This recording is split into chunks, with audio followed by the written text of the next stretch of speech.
केवल भारत बल्कि दुनिया भर के देश योग दिवस मना रहे होंगे, क्योंकि आदरणीय प्रधानमंत्री नरेंद्र मोदी जी के 2014 के प्रयास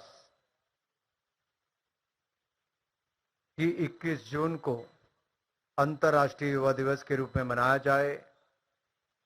पहली बार Modi ji United nation general assembly में गए थे और नरेंद्र मोदी जी ने वहां पर कहा था कि 21 जून को अंतर्राष्ट्रीय योग दिवस के रूप में मनाना चाहिए। मित्रों, एक नहीं बल्कि दुनिया भर के सभी देशों ने आम सहमति के साथ रेजोल्यूशन पास करते हुए कहा कि पूरी दुनिया 21 जून को योग दिवस के रूप में मनाएगी। पिछले कुछ वर्षों में आपने अनुभव किया होगा, ग्रामीण क्षेत्र हो या शहर हो, पार्क हो या फिर ऑफिस हो, जहां पर जिसको अवसर मिलता है वो योग करता है। योग के लिए कोई बड़ा मैदान नहीं चाहिए। आप तो यहां तक देखेंगे कि रेलवे में अगर आप किसी ट्रेन से सफर कर रहे हो तो वहां पर भी बहुत सारे लोग सुबह शाम के समय भी योग करते हैं। हवाई जहाज में आप कई बार सफर करें, लोग अपनी सीट पर सीट बेल्ट लगाकर भी बहुत सारी मुद्राएं ऐसी योग की हैं जिसको वहां पर कर लेते हैं। दुनिया भर में देखिए, बड़े बड़े शॉपिंग कॉम्प्लेक्स में भी अब योगा रूम बन गए। रेलवे स्टेशन और कई और जगह पर योगा के रूम बने हैं। तो योग ने पूरी दुनिया में अपनी छाप छोड़ी है। हम लोग आजादी का अमृत महोत्सव पूरे देश में मना रहे हैं। अब तक लगभग 25,000 से ज्यादा कार्यक्रम अलग अलग मंत्रालय के अलग अलग लोगों ने किए हैं। 15 अगस्त 2022 से लेकर 15 अगस्त 2023 तक ये कालखंड ऐसा रहेगा जहां पर आजादी के अमृत महोत्सव के कार्यक्रमों को हमें मनाना है, क्योंकि भारत इस वर्ष आजादी के 75 वर्ष मना रहा है। ये साल बहुत महत्वपूर्ण भी है। ये कार्यक्रम एक जागरूकता के लिए किया गया है आज कि 21 जून के लिए हमने अपना समय आज से ही तय कर देना है, अपना स्थान आज से ही तय कर देना है।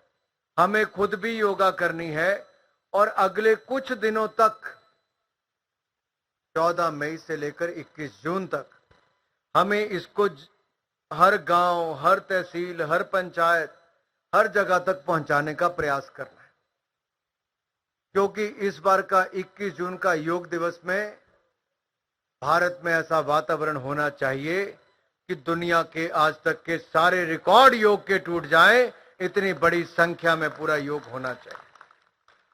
अगर मैं आज भी बात करूं, आज जो मुझे 3 बजे तक रिपोर्ट आई थी कि लगभग 744 जगह पर 744 जिलों में नेहरू युवा केंद्र के, जिसमें से 623 स्थानों पर अपने ऑफिसेस हैं,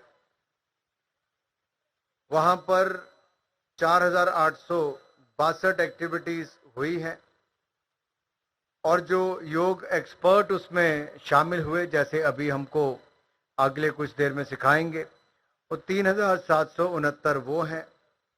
पार्टिसिपेंट्स 1,44,761 आज 3 बजे तक हुए हैं। फेसबुक, ट्विटर, इंस्टाग्राम, ये सब का भी अगर मैं दूं तो लाखों लाखों लोगों तक इसका आउटरीच हुआ है। लेकिन ये एक दिन के चंद कुछ घंटों में हमने ये करके दिखाया है। 140 करोड़ के भारत में बहुत बड़ी ताकत है। योग से रोजगार के अवसर भी मिले हैं। योग से मानसिक और शारीरिक तौर पर स्वस्थ रहने का एक नई शुरुआत भी हुई है।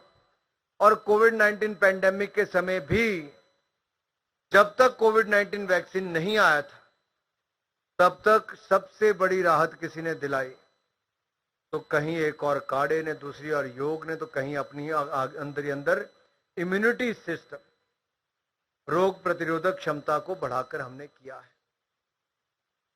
क्या हमें किसी का इंतजार करना है या हम इसे नियमित रूप में अपने जीवन में कर सकते हैं? फिट इंडिया मूवमेंट की शुरुआत भी किसी ना किसी खेल को जोड़ने के लिए हुई।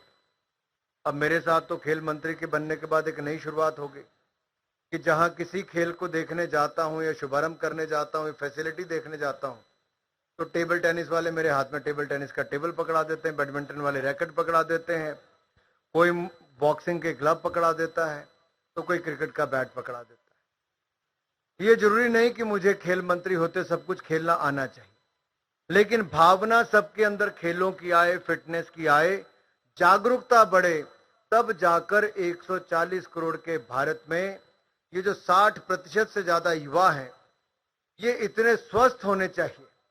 एक और कुपोषण से मुक्त करना है, दूसरी ओर फिट इंडिया से जोड़ना है, योग को जन जन तक पहुंचाना है और एक स्वस्थ भारत और सशक्त भारत का निर्माण करना है। तो आइए योग भी करें और रोग को दूर भगाने का काम भी करें। आप सबका बहुत बहुत धन्यवाद। जय भारत, जय हिंद।